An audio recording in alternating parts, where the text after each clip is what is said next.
Depois da conversa sobre a águia cobreira, hoje temos outra águia. Desta vez é a águia calçada. E não deixa de ser surpreendente que eu tenha andado quase 2 anos a ver aves até finalmente conseguir ver uma águia calçada e tive que ir buscar a Espanha. Esta foi a minha espécie número 228. Olá, Zé, bem-vindo. Olá a todos. Olá Gonçalo, olá a todos. Pois é, mas isto pelos vistos também estavas num bom sítio para ver águias, não é? Que se eu Estava não sim, senhor. estou enganado, continuas no mesmo sítio onde viste a espécie anterior, a águia cobreira. Exato, estava ao pé da Praia de Tarifa, no Estreito de Gibraltar, onde eu fui passar uns dias, aliás, um fim de semana, que eu contei em detalhe, um bocadinho mais em detalhe, as circunstâncias em que eu fui até Gibraltar, até ao Estreito, no episódio anterior da Águia Calçada, que é o 227, portanto agora não vou estar a repetir a história toda, mas queria apenas recordar que o Estreito é um local privilegiado para a observação de aves em migração, especialmente de aves planadoras, durante as passagens de primavera e do outono.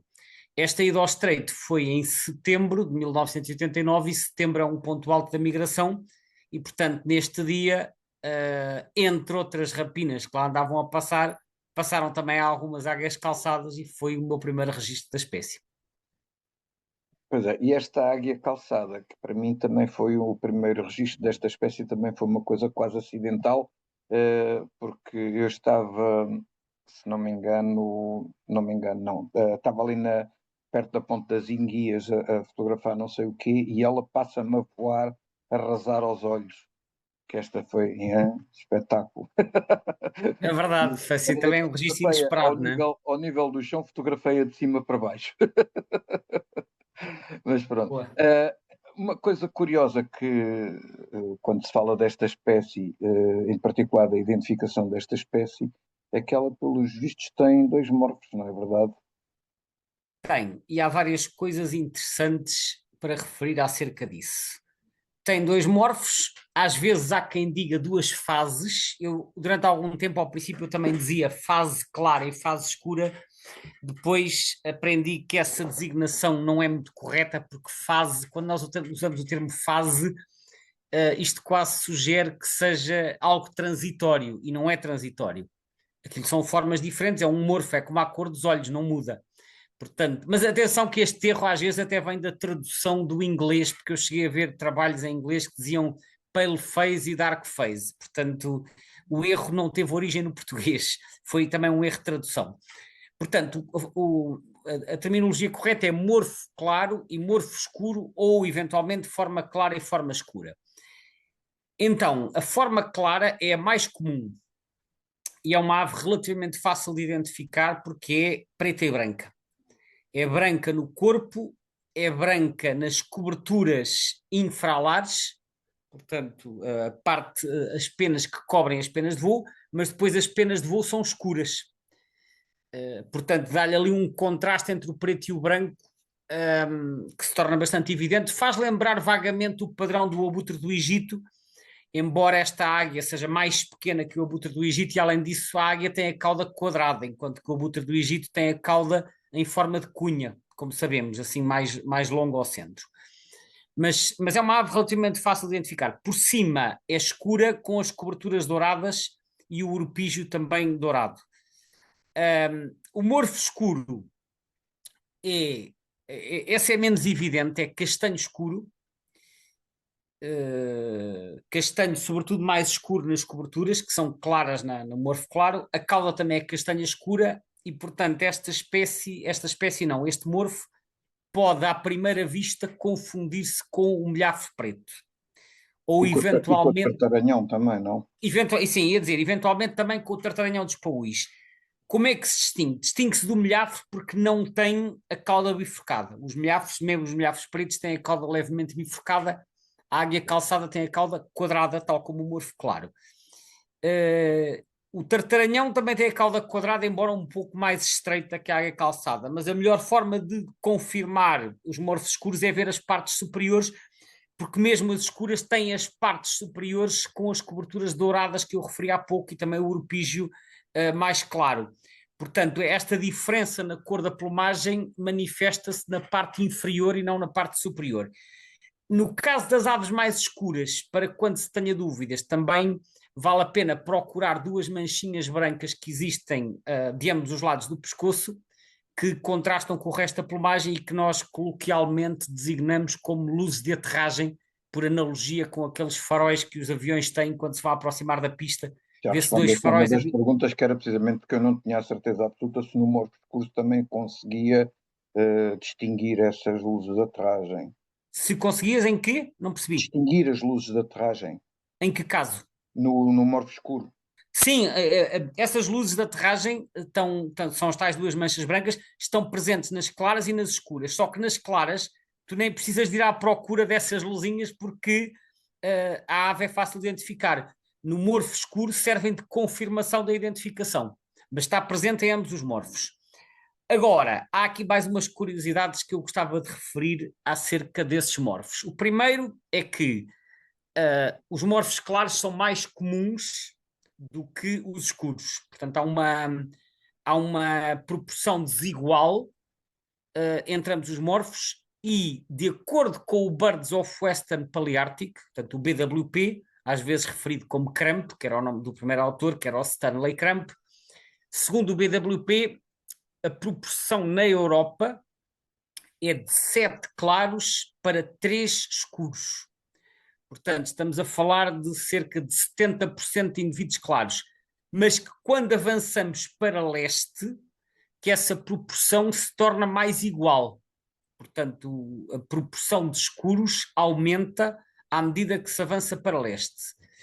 Outro autor, que é o Dick Forsman, que escreveu já diversos trabalhos sobre rapinas, nomeadamente um guia sobre identificação de rapinas em voo, também refere esta diferença nas proporções entre regiões, embora dá uns números um bocadinho diferentes. Diz que em Espanha a proporção de aves claras anda pelos 80%, em vez dos 70% referidos pelo Cramp. E que no leste, no Levante, por exemplo, em contagens efetuadas na Turquia, na Grécia e em Israel, onde provavelmente passam muitas das aves da Rússia, a proporção é de 60% de aves claras. Portanto, recapitulando, o BWP diz que é 70% na Europa Ocidental ou na Europa e mais igual na Rússia, ele não dá números. O Dick Forsman diz que é 80% pálidos em Espanha e 60% pálidos no leste. Portanto, embora os números não sejam exatamente os mesmos, ambos os autores salientam o facto de que quando avançamos para leste, a proporção de aves escuras aumenta face às aves claras. Um outro aspecto ainda que vale a pena referir e que tem gerado alguma confusão é sobre os supostos morfos intermédios ou arruivados. Alguns guias de campo referem a existência de morfos intermédios, que são parecidos com os escuros, mas em que a plumagem é assim de um tom alaranjado. E as coberturas também são alaranjadas.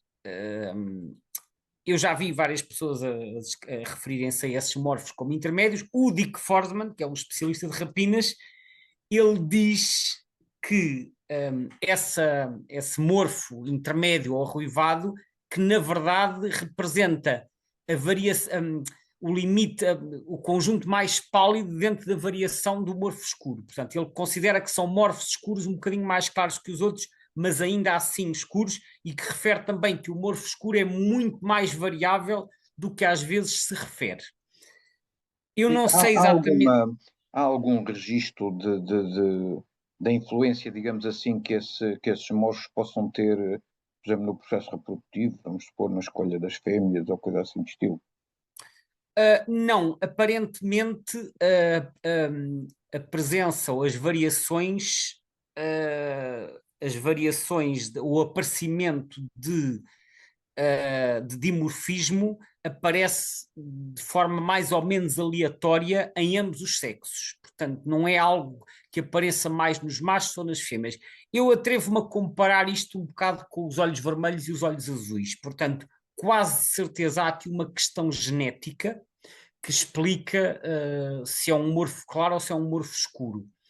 Agora, relativamente aos morfos, aos tais morfos supostamente intermédios, enfim, parece-me que, como diferentes autores referem e classificam isto de uma forma diferente, a sensação que eu tenho é que há aqui alguma margem de interpretação de como é que ele se classifica. E eu acho que seriam necessários estudos genéticos para tirar isto a limpo, para perceber se os morfos intermédios se distinguem dos morfos escuros do ponto de vista genético ou se realmente é só uma variação. Não sei dizer, quer dizer, não conheço, até pode ser que já haja estudos, mas penso que deve haver aqui algum aspecto genético a explicar estas variações. Agora, como E é disse, importante também perceber que estes morfos nada têm a ver com subespécies diferentes. Isto é a mesma espécie. Aliás, eu tenho ideia que esta espécie, de um modo geral, é considerada monoespecífica, é não é? monotípica, sim. Monotípica, sim. Ou Portanto, seja, não tem não tem, subespécies. não, Isto é exatamente. apenas uma questão de variação dentro da mesma espécie. Há muitas outras espécies que têm plumagens variáveis. Sei lá, olha, um exemplo, o búteo, né? O búteo tem uns indivíduos mais claros, outros mais escuros, uns mais riscados, outros menos riscados, só que a variação parece ser mais contínua. Esta aqui parece ter dois morfos diferentes que contrastam muito entre si, portanto, a variação é muito mais contrastante. Portanto, haverá um gene aqui que controla o pigmento. Mas aparentemente isso não interfere com a reprodução, até porque eu já vi casais mistos, casais em que é um indivíduo escuro, outro indivíduo claro. Noutros casais são ambos os indivíduos claros, noutros casais são ambos os indivíduos escuros. Portanto, aparentemente isto não interfere com o processo reprodutivo. Provavelmente um dos genes é recessivo e o outro não, mas não sei dizer muito mais do que isto. Eu penso que seriam necessários estudos aprofundados a nível genético para perceber melhor estas variações. Eu tenho ideia que talvez deva ter visto, mas nunca tive a certeza absoluta, de ter visto eventualmente um morro escuro. Se não me engano, andava ali pelas zonas da Guarda, mas de um modo geral, aquilo que se vê de facto é o morro branco, né? Portanto, não, pelo menos aqui na minha região, não costumo. É o mais comum na Península Ibérica, mas olha, já agora, já que estamos a falar das variações do morfo escuro, também gostava de referir que o morfo claro também é variável.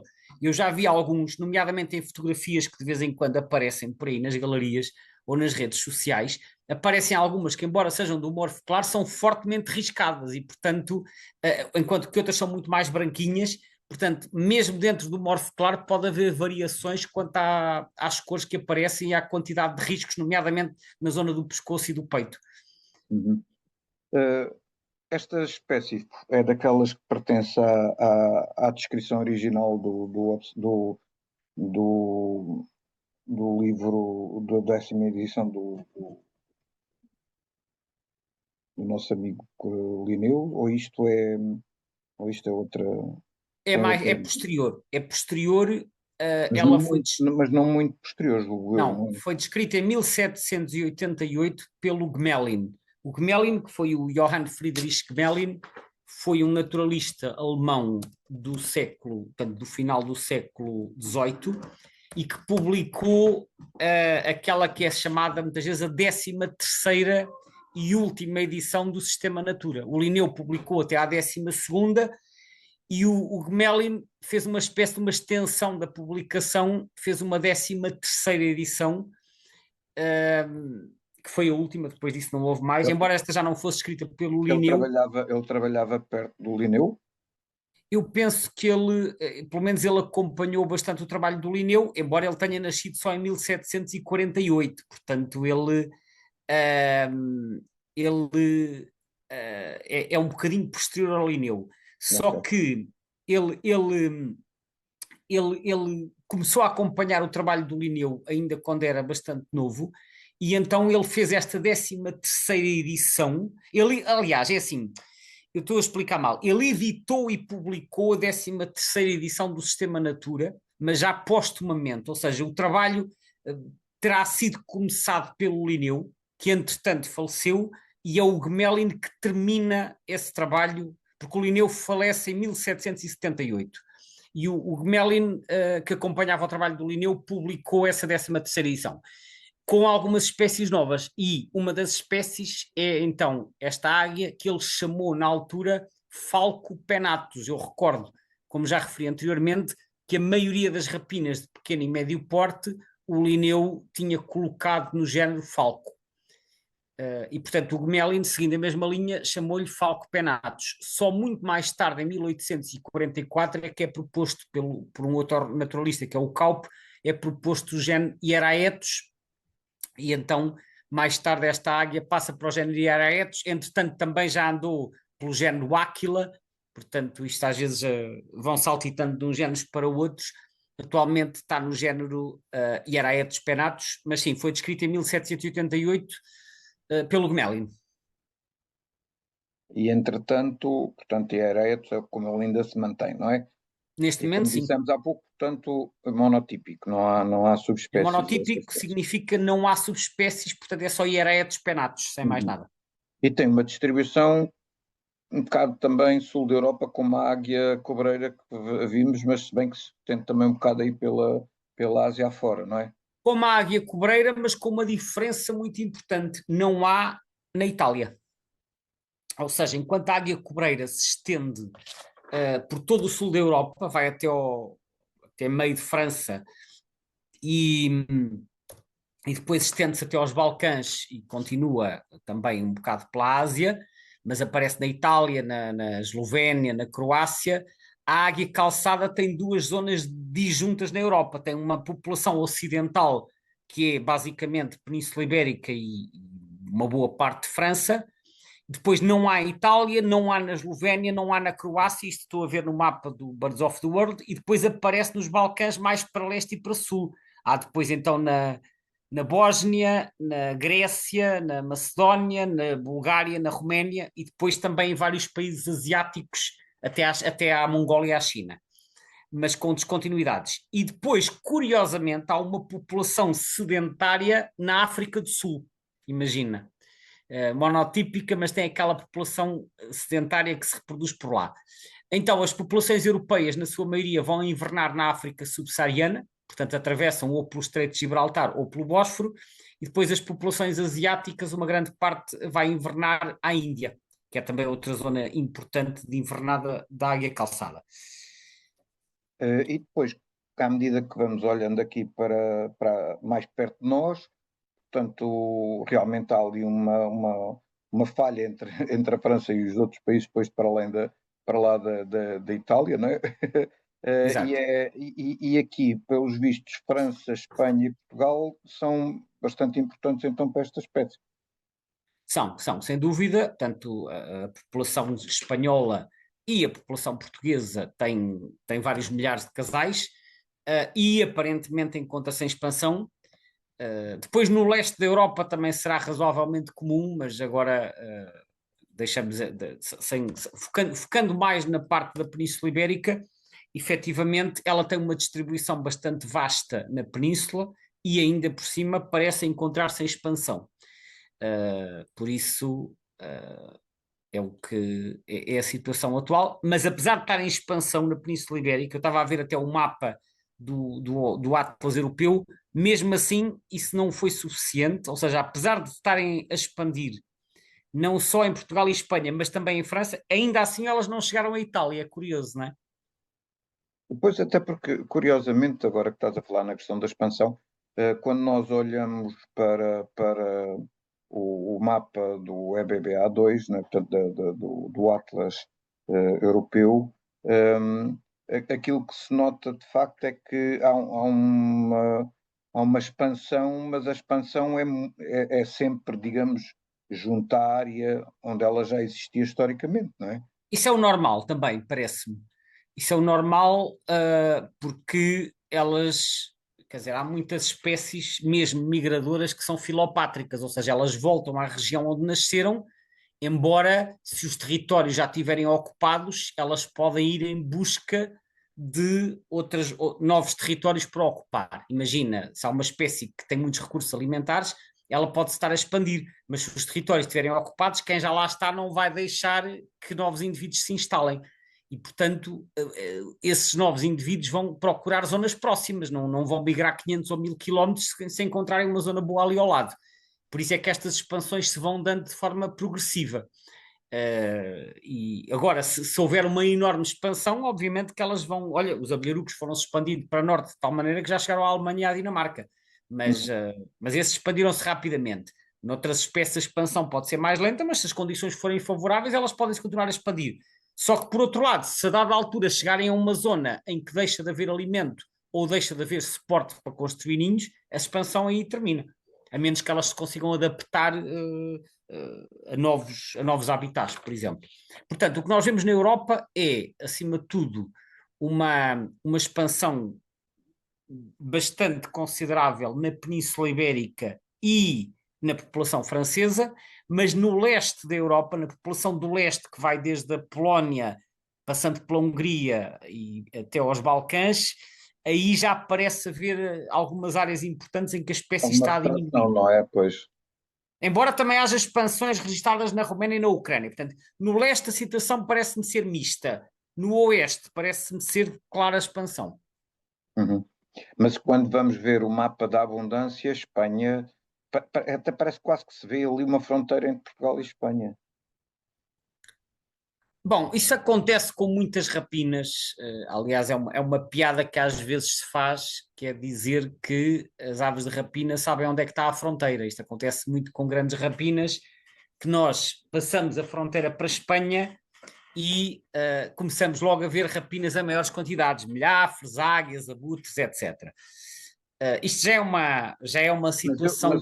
Mas eu nessas rapinas, nas necrófagas, ainda consigo perceber mais ou menos essa distinção, porque há aquela questão da legislação portuguesa que continua a impedir, digamos que, de uma forma, digamos, fácil, os produtores de gado consigam deixar as carcaças. Sim, sim, sim. Não é? Mas esta não é propriamente uma espécie necrófaga.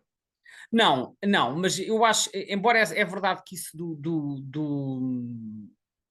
da legislação é uma questão relevante, mas eu acho que o problema vai bastante para além disso.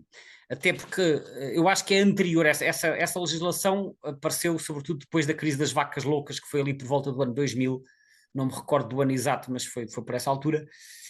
Mas já anteriormente, quando nós passávamos para a Espanha, nós víamos mais rapinas. Eu posso recordar que as primeiras três rapinas que eu registrei na minha lista, em 1988, foram primeiro o grife, segundo o abutre preto e terceiro o milhafre real, e foram todos em Espanha. Portanto, eu não via rapinas em Portugal. E eu até conheço outras pessoas que na altura trabalhavam no Serviço Nacional de Parques, mais tarde ICN, que comentaram que o número de rapinas em Portugal tinha diminuído muito. Eu acho que há dois outros fatores, para além dessa questão da legislação, que determinam o contraste no número de rapinas que se vê entre Portugal e Espanha. Por um lado, as questões do habitat, porque em Espanha o habitat, por diferentes razões, é mais favorável a determinadas rapinas. Há menos ocupação humana, portanto, não tens tanto povoado disperso, tens muito mais zonas de habitat favorável que se estendem por dezenas de quilómetros, e eu acho que isso pode ser favorável para determinadas espécies de rapinas. Portanto, tens menos ocupação humana, acaba por favorecer. E por outro lado, em Portugal, sobretudo ao longo do século XX, existe um longo historial de perseguição às rapinas. E isso fez e contribuiu bastante para as populações de rapinas terem diminuído em muitas zonas do país, e isso aconteceu sobretudo nas décadas de 1930, 40 e 50, creio eu. O próprio Estado, no tempo do Estado Novo, incentivava ao abate de rapinas e, através das comissões venatórias, chegava a pagar prémios para quem entregasse rapinas mortas. E ainda hoje, embora hoje em dia essas práticas sejam proibidas, ainda hoje há, em certas zonas rurais, em certas áreas, aquelas ideias que se vai ouvindo dizer de que as rapinas é que dão cabo da caça. Essas campanhas do Estado Novo eram conhecidas como as campanhas dos nocivos. Portanto, essa ideia ainda está instalada em algumas zonas e portanto, ainda há quem faça guerra às rapinas e há abates ilegais. Eu acho que este fator também contribui. Portanto, em conjunto, o habitat, que é diferente dos dois lados da fronteira, por um lado, e por outro lado, as ações de perseguição passadas, hoje em dia são menos intensas e eu acho que isso tem contribuído para muitas rapinas estarem a recuperar e estão a aumentar, como é o caso da águia calçada, mas é um problema que ainda não desapareceu completamente. E a perseguição não estamos a falar só de abate a tiro, estamos a falar de envenenamentos também. Os envenenamentos que às vezes são feitos em certas zonas de caça e não só, às vezes até são dirigidos, portanto, a colocação de discos envenenados é dirigido a certos predadores terrestres, mas muitas aves de rapina acabam por ser vítimas desses discos também. Portanto, há ainda questões para resolver relativamente à conservação das aves de rapina no que diz respeito à perseguição. Portanto, neste caso, a dieta desta espécie, para além dos micromamíferos, o que é que ela inclui? Bom, eu até diria que no caso desta espécie é bastante variada, mas em grande parte aves de pequeno e médio porte.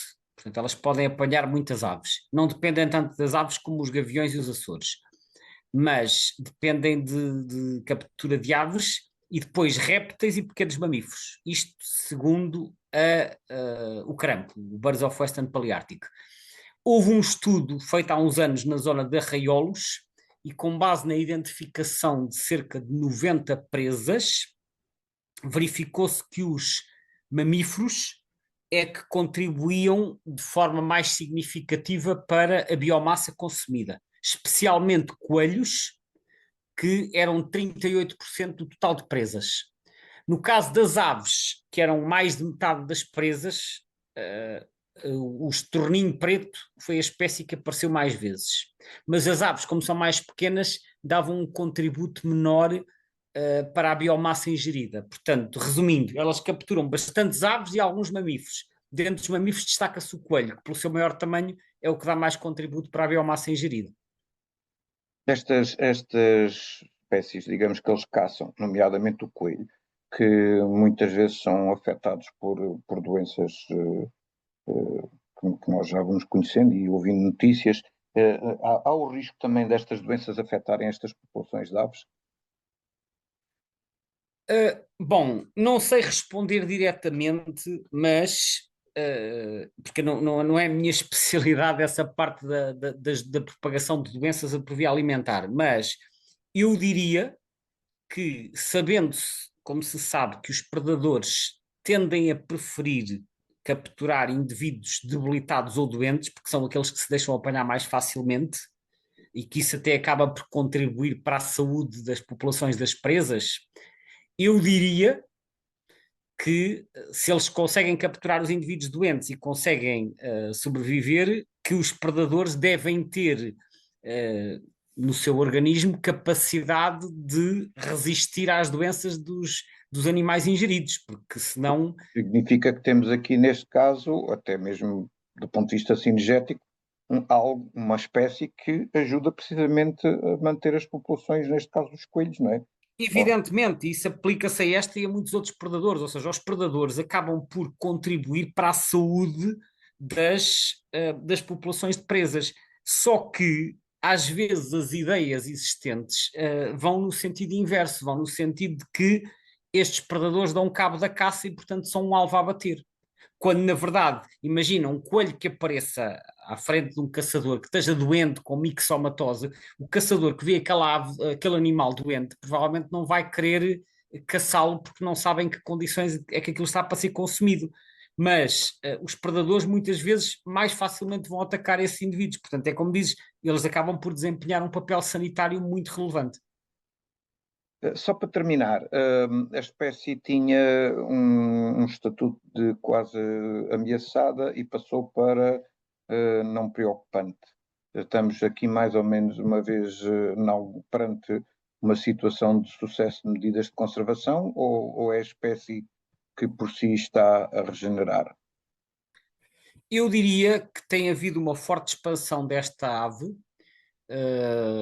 Quando nós vamos ao Atlas e comparamos com o Atlas anterior, houve uma expansão muito significativa, sobretudo para o litoral norte e centro, portanto, desde Viana do Castelo até Leiria, ali uma faixa litoral em que a águia calçada praticamente não ocorria. E hoje é frequente vê-la na zona do Porto, da zona de Aveiro, no Baixo Mondego, zonas onde há 30 anos não apareciam. Toda a Portanto, houve zona da claramente... Galiza, julgo eu, também acompanha essa tendência, não é? Sim, sim. Portanto, em Espanha também houve uma clara expansão e as estimativas populacionais em Portugal, que há 30 anos eram de escassas centenas, agora são de vários milhares de casais. Portanto, quer a nível de população, quer a nível da área geográfica, claramente está a haver uma expansão. Se esta expansão resulta só da menor perseguição que eu estava a falar há pouco, ou resulta da capacidade de se adaptarem a novos habitats, é difícil dizer, mas o que se sabe é que em Espanha, efetivamente, houve uma expansão. Eles, no livro The Birds of the Iberian Peninsula, do Eduardo de Juana e do Ernesto Garcia, eles dizem que não têm grandes dúvidas que isto é mais uma espécie de rapina que beneficiou da expansão das áreas florestadas em Espanha, ou seja, o facto de estar a criar novas áreas florestadas terá favorecido esta espécie. Não sei se em Portugal terá acontecido o mesmo ou não. A verdade é que hoje em dia se vêem mais águias calçadas, inclusivamente perto de zonas urbanas. E há outras espécies em que isto acontece, aproximarem-se de zonas urbanas, de zonas habitadas, talvez porque, como não há tanta perseguição, elas perdem um bocadinho o medo às pessoas e isso poderá ajudar. Mas isto agora sou eu a especular um bocadinho. Muito bem, Gonçalo, obrigado mais uma vez, mais uma Obrigado, Zé. conversa, e vamos despedir até à próxima. Até à próxima. Obrigado.